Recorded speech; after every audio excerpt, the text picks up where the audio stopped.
Today, I'm speaking with Tracy Pleschourt. We're talking about how our mindset and our thoughts can really affect the weight that we carry, how education can make all the difference, and the kinds of foods and things that we want to be incorporating and eliminating to be able to put us into the best health of our lives. So enjoy.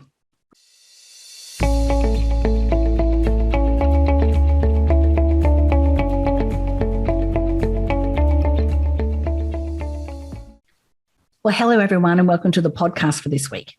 This week, it's going to be a very interesting conversation because for those of us who are at this time of our life and we get, that little barrel situation happening around the middle or, the little muffin top happening over our jeans or, our butts looking a little bit bigger than that we normally would think, we get into this place where we start to go, okay, well, for me at this time of my life, what is the best course of action? Like, what should I be doing? What food should I be eating? And there's a lot of information, especially when it comes to how do we deal with our hormones at this time of our life.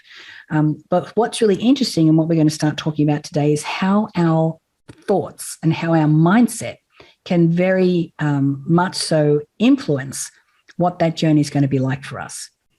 So please welcome my very special guest today. I have Tracy Pleschourt with me. Hi, Tracy. How are you? Hi, Natalie. I'm doing well. Thank you for having me. Yeah. So I love this because especially with my company, Mind Movies, I talk a lot about how our thoughts, create a reality. And then working with Dr. Joe Dispenza, I know how, our mind can really help to, heal ourselves and to really create these physical changes. But I also realize how important our mindset and our thoughts are when it comes to, our body image as well. Because, I've been for a decade been stuck in a mental loop of, not loving my body and kind of fighting with it. But clearly that is not, that's not the way to go. Yeah, I think that, it's absolutely normal to want a best practice, or what is it that I need to be doing that I'm not doing? What, tell me what the 5 key steps are to losing the belly fat or to losing the muffin top. And, there is no shame in wanting to have like a prescribed list of actions, but I will say that typically that's not going to lead to sustainable results. It might lead to some short-term results, but it's not going to be something that's sustainable. So then you have this kind of back and forth, what some people will call yo-yo dieting. And the reason why that happens is because you didn't get to the root cause of why you had the weight gain in the first place. Right. And so at Self-Made You, we're all about understanding what is the root cause so that we can treat that. And it doesn't matter if we're talking in the context of health and wellness, or we're talking about, income generating or even relationships. It's understanding first and foremost, what's the root cause of your current result, or what's the root cause of your current experience. That is the step that I think most people, overlook. And it's the step that we underscore. It has to be the very first step, is heightening the awareness as to why you are where you're at. So what are some of the common causes? What are some of the common themes that you see that us women put ourselves through? Yeah. It all stems back to the way that you're thinking. And, we have so many beliefs that we're carrying forward. We're carrying them from, indirect and direct messaging from, our childhood. And that those kind of thoughts over time become beliefs, and we don't recognize them as beliefs that may be limiting us or may not be limiting us. But that's truly the root cause, is that you have a belief, and maybe let's just say the belief is that dieting is hard, or losing weight is hard, or I've never been able to lose weight and keep it off. Those are all beliefs that generate a certain feeling within you that then has you doing or not doing something, creating your results. So I would say, A lot of women that come to Self-Made You, they come with a belief that they're broken, that they are somehow different than every other woman out there. And we spend a lot of time helping them understand the science behind weight loss. And it's a mental, emotional, physical, and metabolic transformation. And when you have all of those, it's a comprehensive transformation. And we spend a lot of time helping them understand it. When you understand it, you will do different. If it's confusing, you'll spin out, and you'll probably really spin out on that one thought that, yep, I'm broken. And now I've confirmed that I'm broken, which makes you feel very defeated. And think about how you show up when you're feeling defeated. You're certainly not, collecting data. You're not looking at your blood glucose. You're not probably motivated to even understand how your hormones being out of balance is truly the root cause of weight gain. Right. No, I remember like my 30s was just a nightmare for me. I was like in this mental loop. I was exhausted with all of the thoughts that I had about how, I was putting on weight, I'm not attractive anymore. And, all of those thoughts. Yeah. And I kept thinking, well, I know this is coming from a limiting belief. And I was always a thin kid. I was always, athletic. And I'm like, I have no idea where this is coming from. Like weight and me was never a topic of conversation. Mm-hmm. And then I went home and I saw my mom, and she's like, I saw such and such from that you went to school with. She's put on a bit of weight. And I'm like, oh, there it is. Yep. And I'm like, okay. So even though that was a very benign thing, obviously as a kid, my little brain has gone, oh, so if you're thin, then you're better, or that, that's good. Like that's, that I associated with. And of course, when I was younger, I never had to worry about that. But as I started getting older, it was like, okay, that's a challenge. Right. Yeah. That indirect messaging, sometimes it's very difficult to even come to an awareness of where it came from. And maybe it's not even important of, the genesis of it.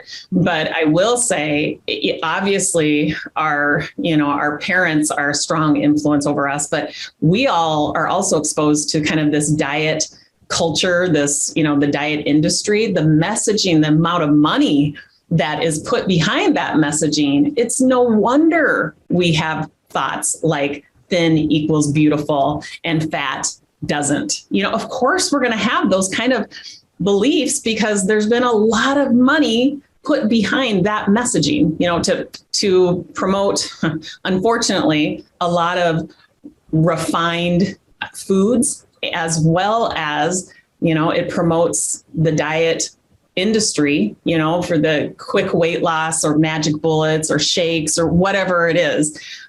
So it makes perfect sense why you would, have those beliefs, because they're so ingrained in us. And so that's why heightening your sense of awareness around, the fact that you even have them and you can make sense of it. So you don't have to carry around you certainly don't have to layer shame on top of it. The fact that you're feeling defeated and now you're going to use it against yourself and shame yourself. And it just kind of keeps this compounded effect. I want women to make sense of it, that they understand that it's not your fault and you're not broken.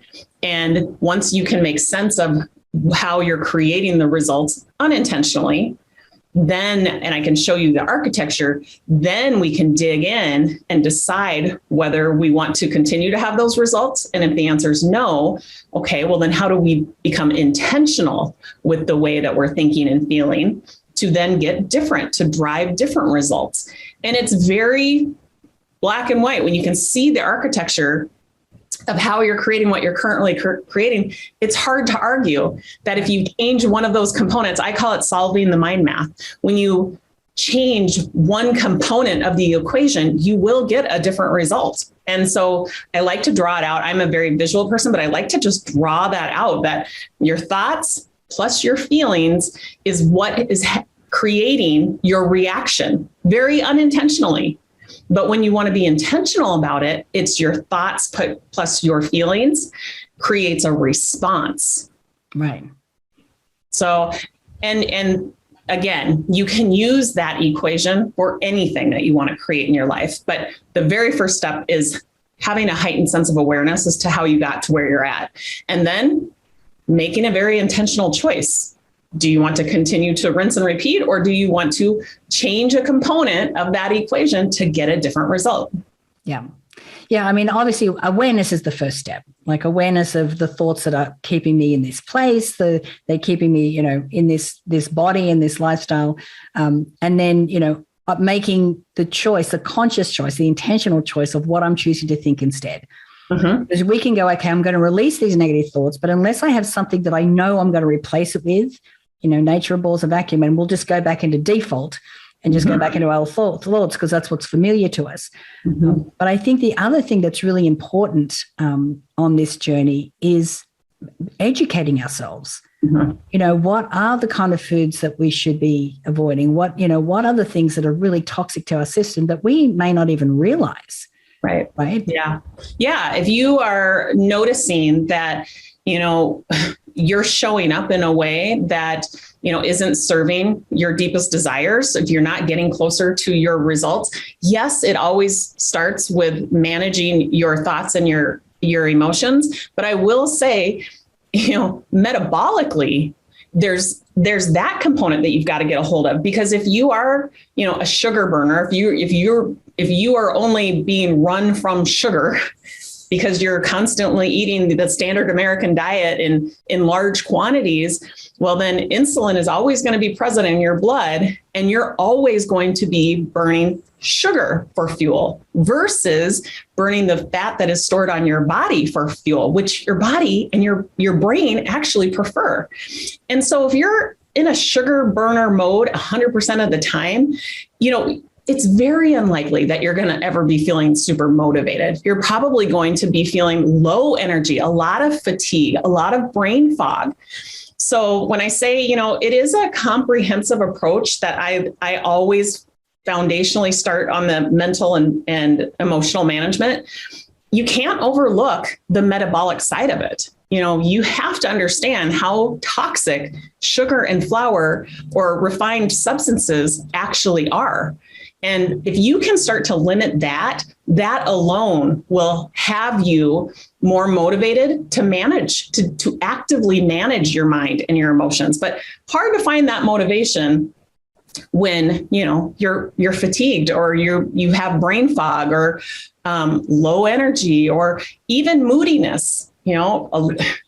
Being a sugar burner creates a lot of mood swings, right? So, that's just not a component that you can overlook. So comprehensively, we've got to be talking about transformation, not just one or two pieces. And I will say that, our culture is often looking for kind of that silver bullet, that quick fix. And that always ends up in more of a physical type, what am I going to be doing, or what should I not be doing?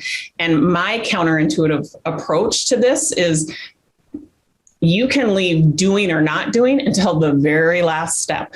When we get the thoughts and the emotions and the metabolic component under control, the doing is very organic. You don't even have to try. Right. But if you take it from there backwards, it is difficult. Yeah. I mean, if you're clear about, the result that you want to achieve for yourself, you're kind of really cleaning up the thoughts that you're thinking. You're aware of, that if I eat this cake, I know exactly what that's going to do to my body, and that is not what I want. And that's for me sometimes just all I need to be able to eliminate, certain foods and sugars and so forth from my diet. And then I think the other part of it is being really aware that when I do eat something, how does that make me feel?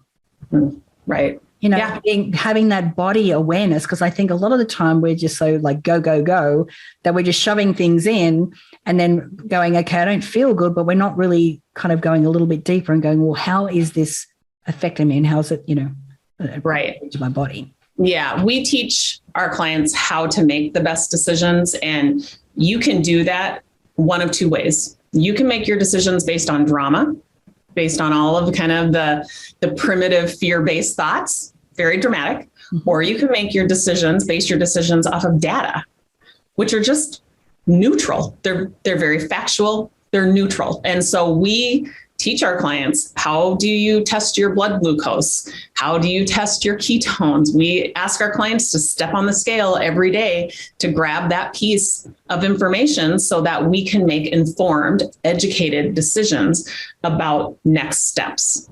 Right. So yeah, to your point, collecting data is a really good idea in regards to making decisions ahead of time. I highly recommend not leaving your decisions for in the moment, because we tend to be very reactive when we're in the moment. We base our decisions on drama. Whereas if you make a decision ahead of time, your intellect is way higher. You're probably responding to data, that facts, and it really starts to extinguish the drama. And I love that part of the process that you take women through is kind of more towards the end, because we have to have our mindset right. Because if you have a day where the sugar spiked or you've put on a couple of pounds, then that's enough to derail anyone. Exactly. Yeah. So they have the mindset right there. Yeah. Before they start our program, we ask them to limit or eliminate snacking, because usually snacking is refined, sugars, flours, things like that. If we can just get them to limit or eliminate snacking, and then we start the program, they now are starting to kind of break that sugar addiction. They now are a little bit more motivated, and they're just thinking more clearly. Right. And when you're thinking clearly, it's so much easier to get a hold of a thought that's driving a feeling. When, you're strung out on sugar, it's very difficult. Everything seems very chaotic, right? And it's hard to understand what is driving the feeling that you're actually having. So yeah, we are very strategic in the way that, we hold the hands of our clients and walk through the process, knowing that what they're coming from is important for us. And so we can have a lot of compassion, and we can take it, slowly, so it doesn't feel, too painful, and they start having a lot of thoughts about how hard this is. We break it down into the smallest, kind of minimum baseline type steps, so that it's hard to fail. It's very hard to not do these little steps. And, we have mentors that are trained to, one-on-one assist our clients, as well as a coach and an advisor. So there's a lot of accountability outside of them, but we also teach them, what does personal accountability look like as well. Right. And so are there specific foods that we should be avoiding at this time of our life, that's relative to menopause and that old chestnut, Yeah, most definitely. I would say sugar and flour, period. Right. They are, those are man-made compounds in the way that, we most often use them. If you can eliminate those, and if you're getting your sugar from natural sources like fruits, some vegetables, that's great. But anything that's refined, yes, you need to be avoiding those, because that does spike your insulin. And when insulin is present in your blood, that puts an absolute brake on ever burning fat as a fuel source. And like I said, for more reasons than just wanting to lose weight, your body prefers to burn energy from fat versus sugar. You do think a lot more clearly. You do notice that, you don't get fatigued as quickly. You sleep better. The list goes on. And I'll just say, you improve your longevity. You limit your risk of chronic illnesses and diseases. So we hook people with a promise of, becoming fat adapted and losing weight quickly. But we know that becomes a byproduct, because what we're ultimately providing for them and helping them understand is that we're talking about a longer life, because you are limiting your risk of chronic illnesses and diseases. And, when you're burning sugar all of the time and insulin is always present, you're putting yourself at a much greater risk for things like Alzheimer's, dementia, of course, type 2 diabetes. And, it just goes on and on and on. So that would be my definitive answer to you. But I would also say that it's not just what you need to eliminate, it's also what you need to add into your diet. And I would say fat. We have this interpretation of fat being bad, or fat is what, makes us fat. And that's simply not true. They're the good kinds of fats that you're getting from, MCT oil, medium chain triglycerides, organic butters.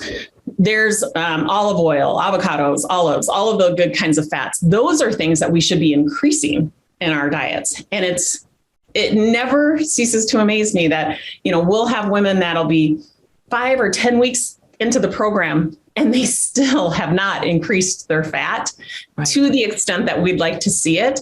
And they can't understand, why they're not losing weight.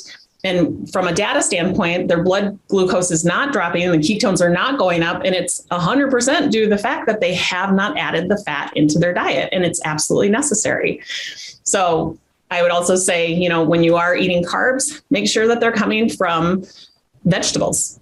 Right. And then I would say a moderate level of protein. Again, it goes back to what it is that you're trying to achieve. But for most women that come into our program, they're looking to achieve weight loss and they want to balance out their insulin. And so moderate level of protein, really increase the cruciferous vegetables specifically, and heavily increase the fat. And, that looks like drizzling olive oil on top of an avocado or, on top of your eggs. Like those are the kinds of things you have to be very intentional about it, because fat is not the easiest thing to come by. It kind of becomes an add-on. And when you really want that to be the main source within or the primary macro within your diet, you have to be very intentional. So I do things like add heavy whipping cream and MCT oil to my coffee every morning. Right. To really get those numbers up there. Yeah, I like the MCT oil in my shake in the morning, and love me some good olive oil as well. Yep. And I think too, what helps us with that, because I think a lot of us don't understand how sugar is in everything. Yeah. So if we're not eating processed foods, if we're like not anything out of a packet, everything that's natural, then and I wouldn't say that maybe wine is a natural source of sugar. I'm glad you brought that up, because a lot of women, that's probably the very first question. It's probably an obstacle, I guess I will say, is that they don't want to have to give up their wine. And I'll say a lot of people don't want to have to give up sugar, period. And what I ask them to consider is, could they find an alternative? So in the case of wine,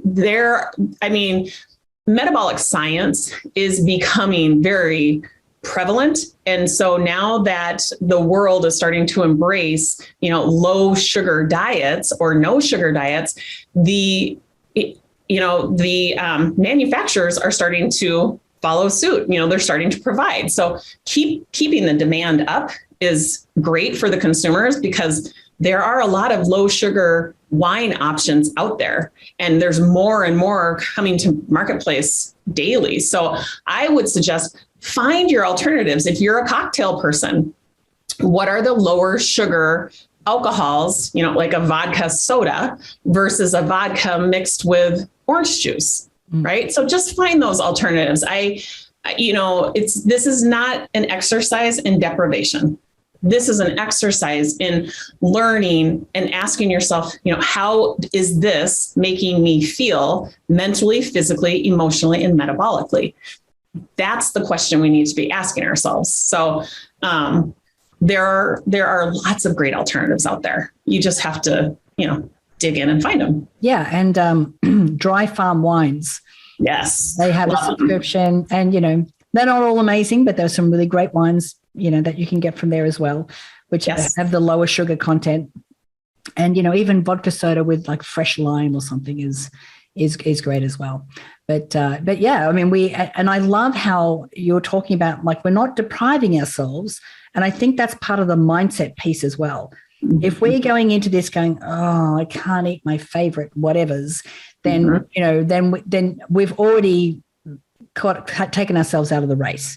Yeah. Already out of that. So we're really looking at, setting up something that is doable forever.